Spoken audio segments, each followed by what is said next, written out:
بسم اللہ الرحمن الرحیم۔ 30ویں تراویح کے چند اہم نکات۔ آج 24ویں پارے کی تلاوت کی گئی، جس میں سورہ زمر کے چوتھے رکوع سے بیان شروع ہوتا ہے۔ وہ اللہ ہی ہے جو موت کے وقت روحیں قبض کرتا ہے۔ جو ابھی نہیں مرا اس کی روح نیند میں قبض کر لیتا ہے، یعنی شعور، فہم و ادراک، اختیار و ارادہ کی قوتوں کو معطل کر دیتا ہے۔ پھر جس پر وہ موت کا فیصلہ نافذ کرتا ہے اسے روک لیتا ہے، اور جسے زندہ رکھنا ہوتا ہے ان کی روحیں ایک مقررہ وقت کے لیے واپس بھیج دیتا ہے۔ یہ کیفیت انسان کے ساتھ ہر روز ہوتی رہتی ہے، گویا انسان ہر روز مرتا ہے اور ہر روز جیتا ہے۔ یہ آیت ہمیں یہی بتاتی ہے۔ اللہ یتوفی الانفس، یہ آیت ہے۔ اسی لیے اللہ کے رسول صلی اللہ علیہ وآلہ وسلم نے سو کر اٹھنے کی جو دعا ہمیں سکھلائی ہے، اس میں یہی بات اللہ تبارک تعالیٰ اللہ کے رسول صلی اللہ علیہ وآلہ وسلم نے ارشاد فرمائی ہے، اللہ کا شکر ادا کرتے ہوئے، الحمدللہ الذی احیانا بعدما اماتنا والیہ النشور، یعنی موت کے بعد اللہ نے ہمیں زندگی بخشی، یہ اس کا شکر ہے۔ اللہ کے رسول نے ہمیں یہ دعا سکھلائی، اور ہم نے یہ کہتے ہوئے لوگوں کو سنا کہ رات میں سوئے اور پھر اس کے بعد سوئے ہی رہ گئے، یعنی انتقال ہی ہو گیا، کسی کو پتہ ہی نہیں چلا۔ ایسا سننے میں بارہا آتا ہی رہتا ہے۔ یہی بات یہاں پر اللہ تبارک تعالیٰ نقل کرتے ہیں کہ اور ہم جس کو چاہتے ہیں اسے روک لیتے ہیں، اور جسے زندہ رکھنا ہوتا ہے ان کی روحیں پھر واپس ایک مقررہ وقت کے لیے پہنچا دیتے ہیں۔ اگر اسی خدا سے غافل اور منحرف ہو گئے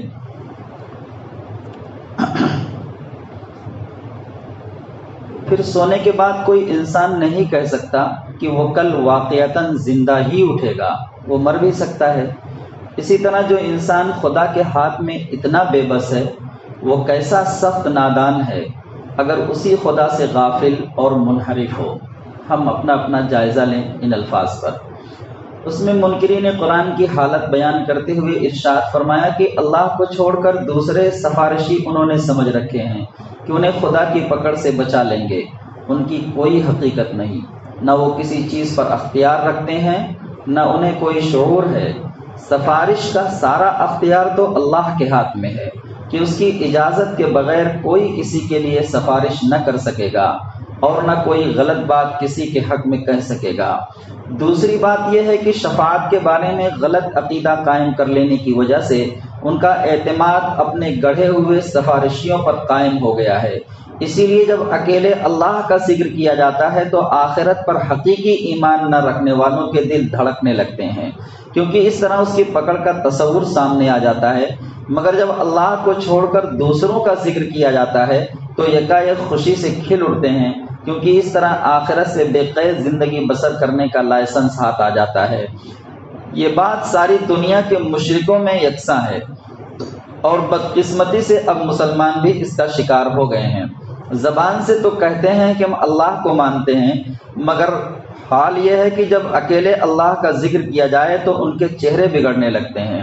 کہتے ہیں ضرور یہ شخص بزرگوں اور اولیاء کو نہیں مانتا، جب ہی تو بس اللہ ہی اللہ کی باتیں کیے جاتا ہے، اور اگر دوسروں کا ذکر کیا جائے، ان کی کرامتیں اور کرشمے بیان کیے جائیں، چاہے وہ کتنے ہی مبالغہ آمیز اور بے ثبوت ہوں، تو ان کی خوشی کا ٹھکانہ نہیں ہوتا۔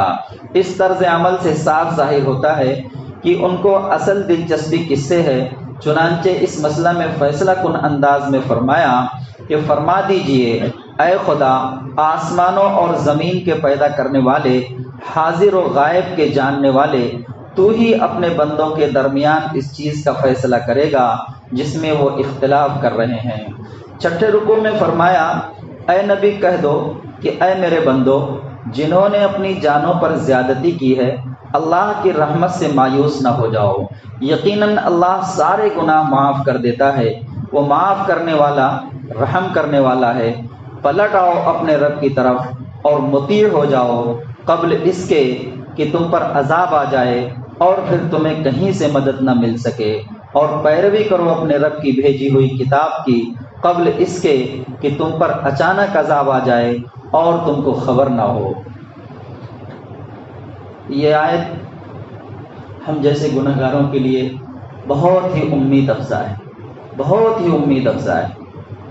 بعض مرتبہ انسان سے جب گناہوں کا صدور ہوتا ہے تو انسان نا امید ہو جاتا ہے کہ میں اتنے بڑے گناہ کا ارتکاب کر بیٹھا، اب نہ جانے میرا کیا معاملہ ہو۔ تو اللہ تبارک تعالیٰ نے اپنے نبی سے ہم جیسے گناہ گار بندوں کے لیے یہ پیغام بھجوا دیا ہے، ہمیشہ کے لیے، ہمیشہ کے لیے۔ اور کتنا پیار بھرا انداز ہے کہ اے نبی کہہ دو میرے بندوں سے، اے نبی اس کو محسوس کرو، صرف محسوس کریں اس انداز کو کہ اے نبی کہہ دے میرے بندوں سے جنہوں نے اپنی جانوں پر زیادتی کی ہے، جن سے گناہوں کا صدور ہو گیا ہے، جانے میں، انجانے میں، رات میں، دن میں، کبھی بھی، چھوٹا بڑا، کس سے ہوا، جوانی میں ہوا، بڑھاپے میں ہوا، کب ہوا، کوئی قید نہیں ہے، کوئی قید نہیں ہے۔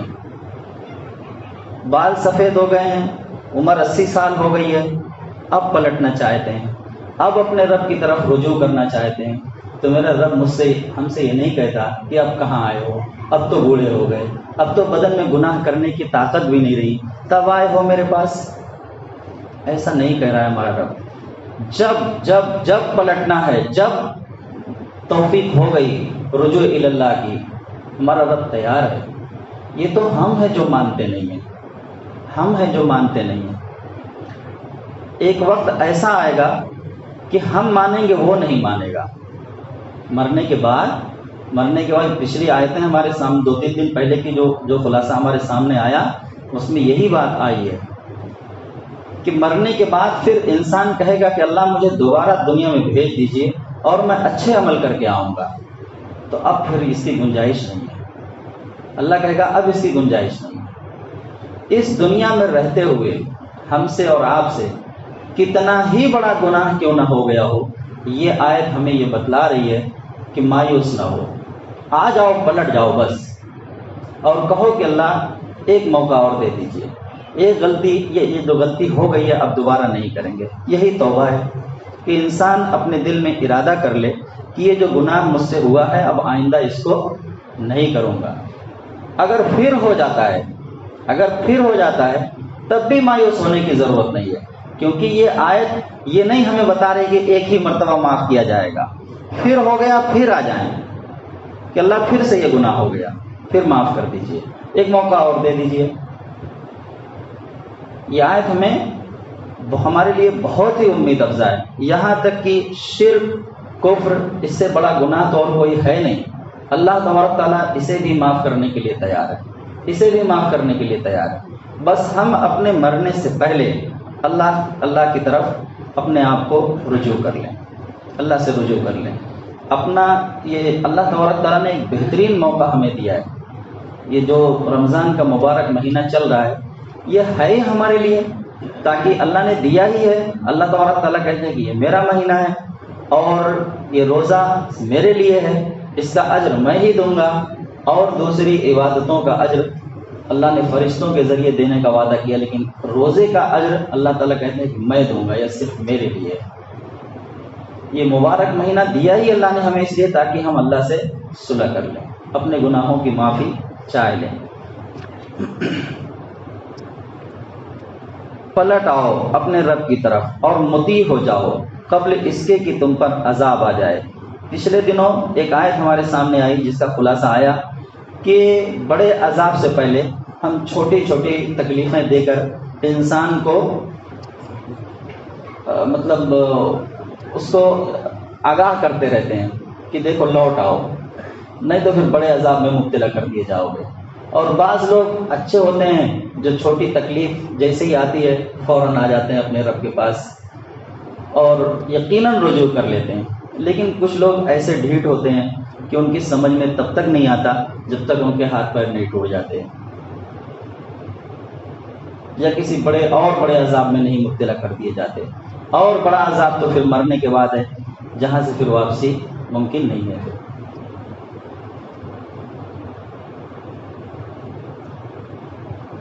پلٹ آؤ اپنے رب کی طرف اور مطیع ہو جاؤ قبل اس کے کہ تم پر عذاب آ جائے اور پھر تمہیں کہیں سے مدد نہ مل سکے، اور پیروی کرو اپنے رب کی بھیجی ہوئی کتاب کی قبل اس کے کہ تم پر اچانک عذاب آ جائے اور تم کو خبر نہ ہو۔ کہیں ایسا نہ ہو کہ بعد میں کوئی شخص کہے افسوس میری اس کوتاہی پر جو میں نے اللہ کے جناب میں کیا ہے، بلکہ میں تو مذاق اڑانے والوں میں سے تھا، یا کہے کاش اللہ نے مجھے ہدایت بخشی ہوتی تو میں بھی پرہیزگار ہوتا، یا عذاب دیکھ کر کہے کاش مجھے ایک اور موقع مل جاتا تو میں نیکوکار بن جاتا۔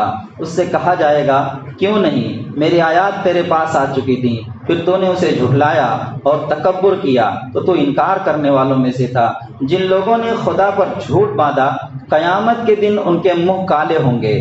کیا جہنم میں متکبروں کے لیے کافی جگہ نہیں ہے؟ فرمایا ان منکرین حق نے اللہ کی قدر ہی نہ کی جیسا اس کی قدر کرنے کا حق ہے۔ اس کی قدرت کاملہ کا حال تو یہ ہے کہ قیامت کے دن پوری زمین اس کی مٹھی میں ہوگی اور آسمان اس کے داہنے ہاتھ میں لپٹے ہوئے ہوں گے۔ پاک اور بالا تر ہے وہ اس شرک سے جو یہ کرتے ہیں، اور اسی روز سور پھونکا جائے گا تو وہ سب بے ہوش ہو کر گر پڑیں گے سوائے ان کے جنہیں اللہ زندہ رکھنا چاہے۔ پھر ایک دوسرا سور پھونکا جائے گا اور یکایک سب کے سب اٹھ کر دیکھنے لگیں گے۔ زمین اپنے رب کے نور سے چمک اٹھے گی، اعمال کی کتاب لا کر رکھ دی جائے گی، انبیاء اور تمام گواہ حاضر کر دیے جائیں گے، لوگوں کے درمیان ٹھیک ٹھیک فیصلہ کر دیا جائے گا اور ان پر کوئی ظلم نہیں ہوگا، اور ہر متنفس کو جو کچھ بھی اس نے عمل کیا تھا اس کا پورا پورا بدلہ دیا جائے گا۔ لوگ جو کچھ بھی کرتے ہیں اللہ اس کو خوب جانتا ہے۔ اس فیصلہ کے بعد وہ لوگ جنہوں نے کفر کیا جہنم کی طرف گروہ در گروہ ہانکے جائیں گے، اور اس کے کارندے کہیں گے کیا تمہارے پاس تمہارے لوگوں میں سے ایسے رسول نہیں آئے تھے جنہوں نے تم کو تمہارے رب کی آیتیں سنائی ہو اور تمہیں اس بات سے ڈرایا ہو کہ ایک وقت تمہیں یہ دن بھی دیکھنا پڑے گا؟ وہ جواب دیں گے ہاں آئے تھے۔ کہا جائے گا داخل ہو جاؤ جہنم کے دروازوں میں، یہاں اب تمہیں ہمیشہ ہمیشہ رہنا ہے، بڑا ہی برا ٹھکانہ ہے یہ منکروں کے لیے۔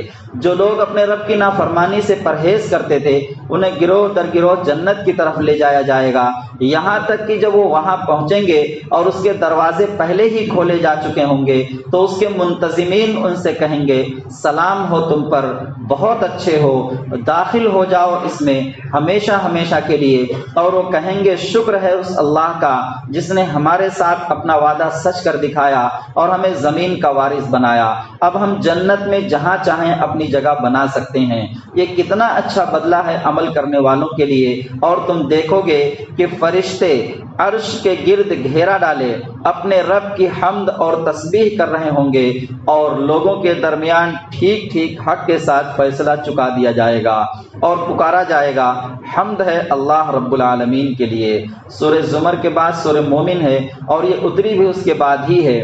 سورہ مومن میں اللہ تعالیٰ نے مسلمانوں کے ایک بڑے اعزاز کا ذکر فرمایا ہے، وہ یہ ہے کہ بندہ مومن دنیا میں جس حال میں بھی ہو اللہ کے نزدیک اتنا برگزیدہ ہے کہ عرش کے اٹھانے والے فرشتے اور جو عرش کے ارد گرد رہتے ہیں وہ سب کے سب اپنے رب کی حمد کے ساتھ تسبیح کرتے رہتے ہیں اور مسلمانوں کے لیے استغفار کرتے رہتے ہیں۔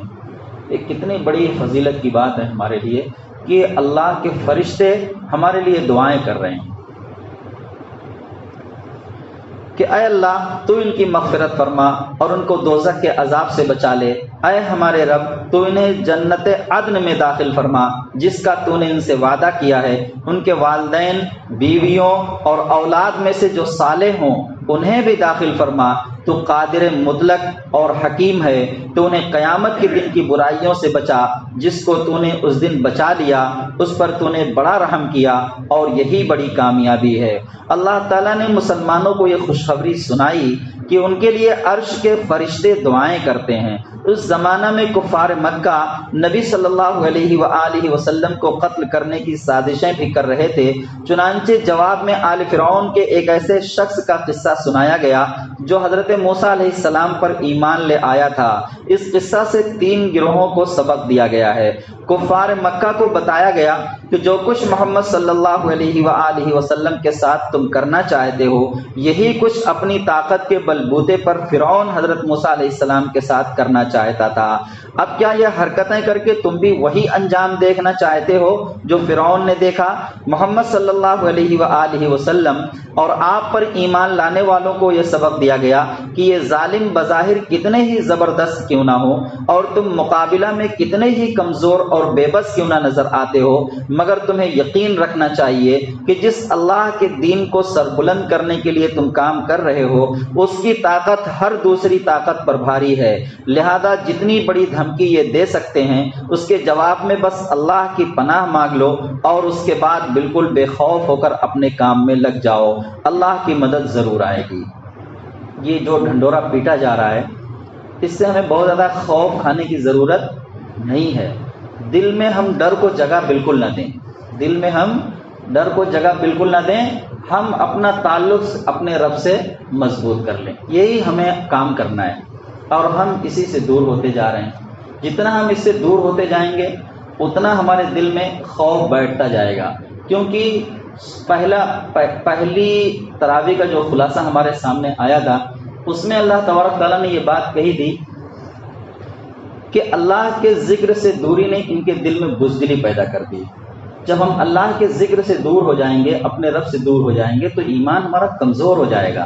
جب ایمان کمزور ہو جائے گا تو پھر ہمارے دل میں بزدلی پیدا ہو جائے گی، خوف گھر کر لے گا، ڈر جائیں گے، ہم سہم جائیں گے ان کی طاقتوں کو دیکھ کر۔ اخبار، ٹی وی، اس کی خبریں دیکھیں گے تو ہمیں ان کی طاقت نظر آئے گی، لیکن جب ہم قرآن کو پڑھیں گے تو ہمیں ہمارے رب کی طاقت نظر آئے گی، جس سے ہمیں قوت ملے گی۔ یہ آیت ہمیں بالکل واضح، یہ قصہ جو ہے نا بہت تفصیل سے اللہ تبارک تعالیٰ نے اس قصے کو ذکر کیا سورہ مومن کے اندر۔ بہت بڑی صورت نہیں ہے، میں نے کل اس کا مطالعہ کیا تھا۔ بہت ہی ہمت کے ساتھ وہ تنہا بندہ جو ہے موسیٰ علیہ السلام کی حمایت کرتے ہوئے فرعون سے وہ ایسے آمنے سامنے بات کر رہا ہے، وہ کہ تو کیا کر رہا ہے، یہ کس سے تو پنگا لیا ہے، اس انداز میں وہ بات کر رہا ہے بندہ۔ اس کا مطالعہ ہم کریں، ہمارے لیے بھی جو ہے بہت ساری رہنمائی ہے اس کے اندر۔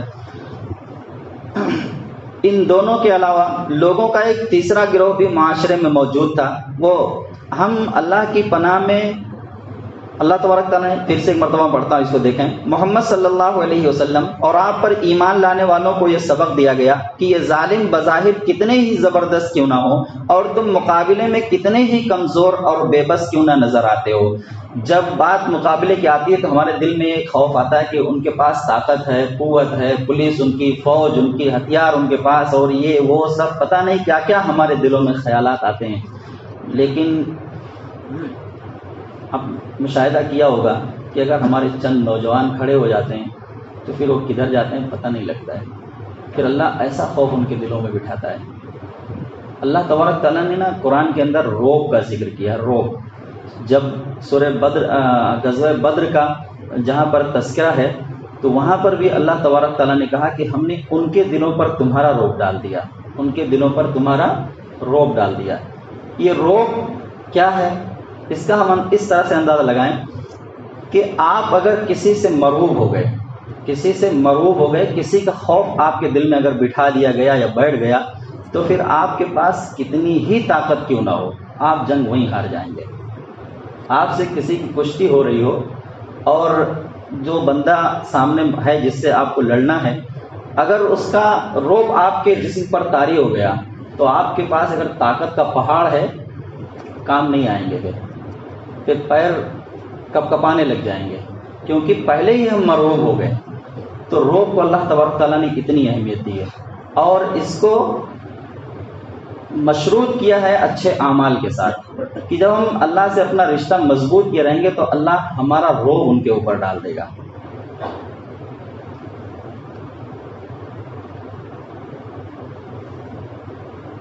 اور تم مقابلے میں کتنے ہی کمزور اور بے بس کیوں نہ نظر آتے ہو، مگر تمہیں یقین رکھنا چاہیے کہ جس اللہ کے دین کو سربلند کرنے کے لیے تم کام کر رہے ہو اس کی طاقت ہر دوسری طاقت پر بھاری ہے، لہذا جتنی بڑی دھمکی یہ دے سکتے ہیں اس کے جواب میں بس اللہ کی پناہ مانگ لو اور اس کے بعد بالکل بے خوف ہو کر اپنے کام میں لگ جاؤ، اللہ کی مدد ضرور آئے گی۔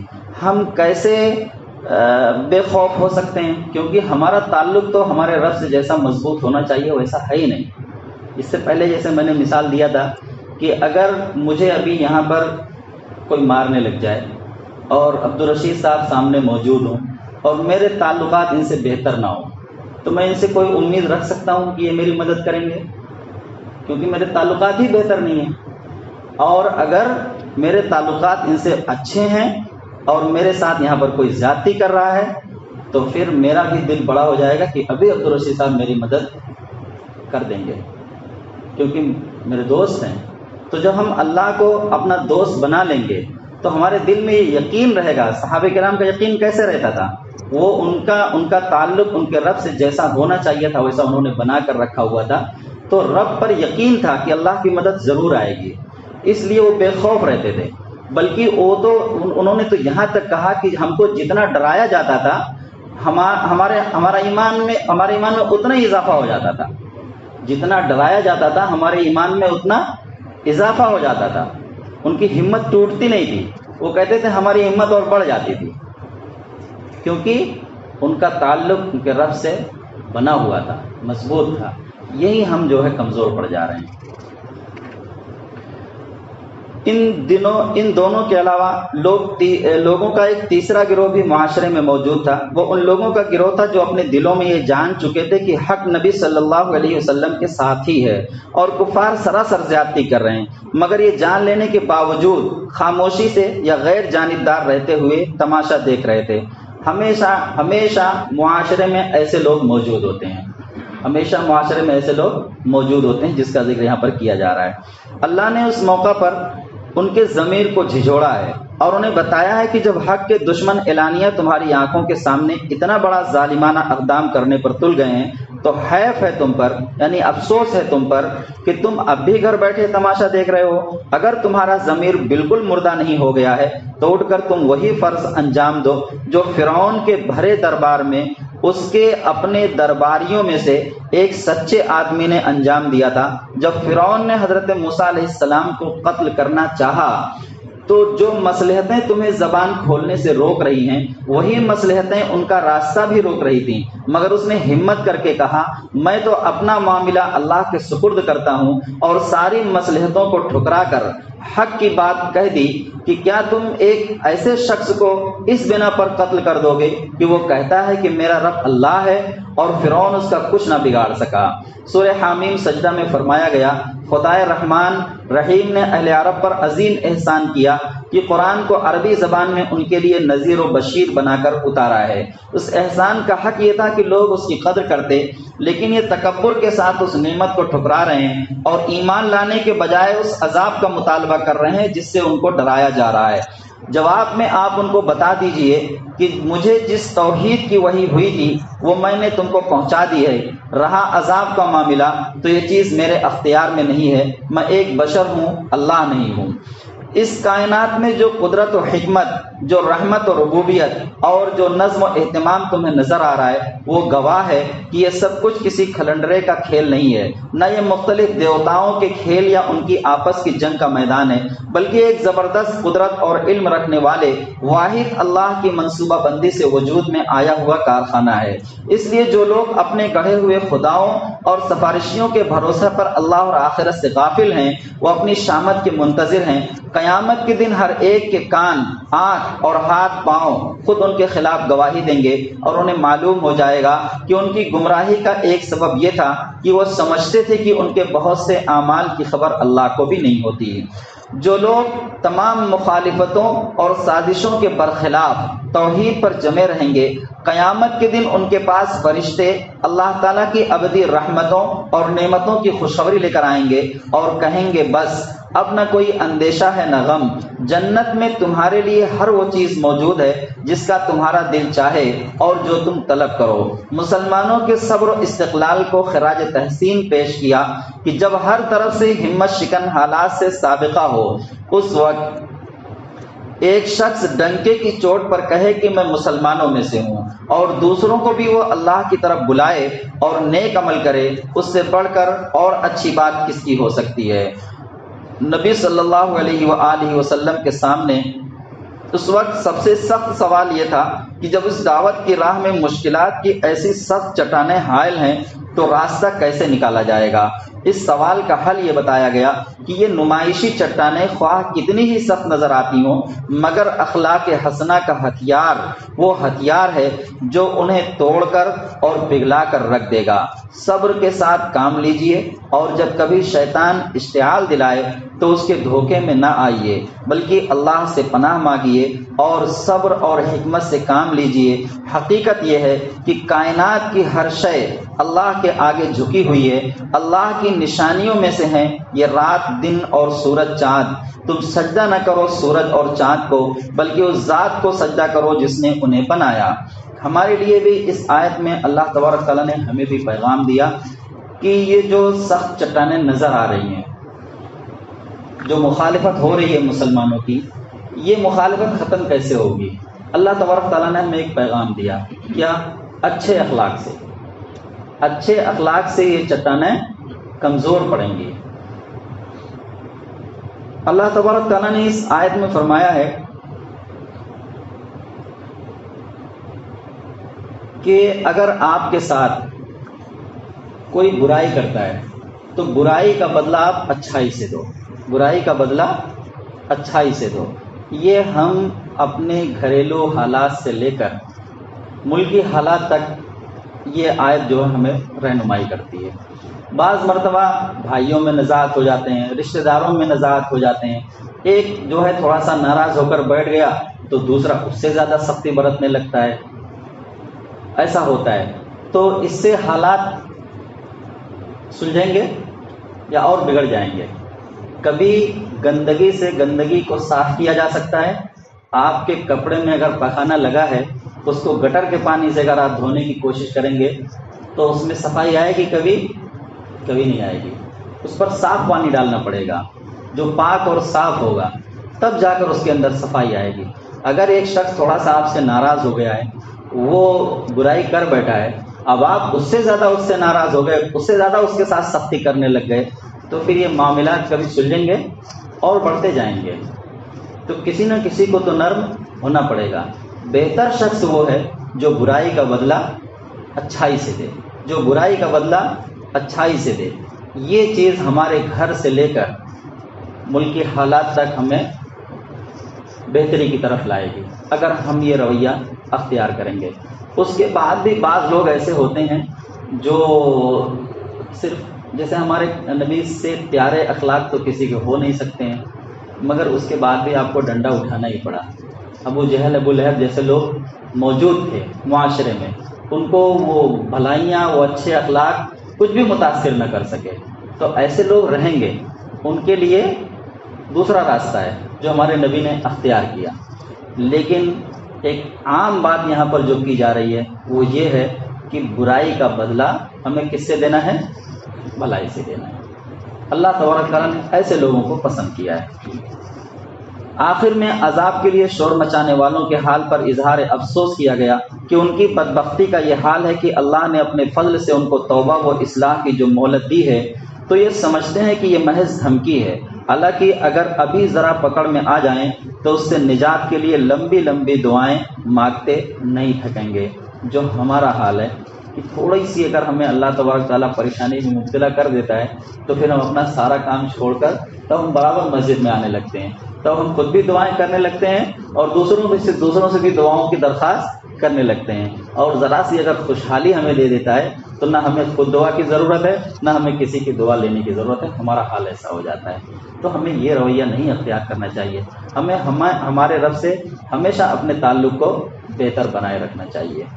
اللہ تبارک تعالیٰ سے دعا ہے کہ اللہ تعالیٰ ہم سب کو قرآن پڑھنے، اس کو سمجھنے اور اس پر عمل کرنے کی توفیق عطا فرمائے۔ اللہ تعالیٰ اس کی برکتوں سے ہمارے شہر اور ہمارے ملک اور عالم اسلام کے حالات کو تبدیل فرمائے۔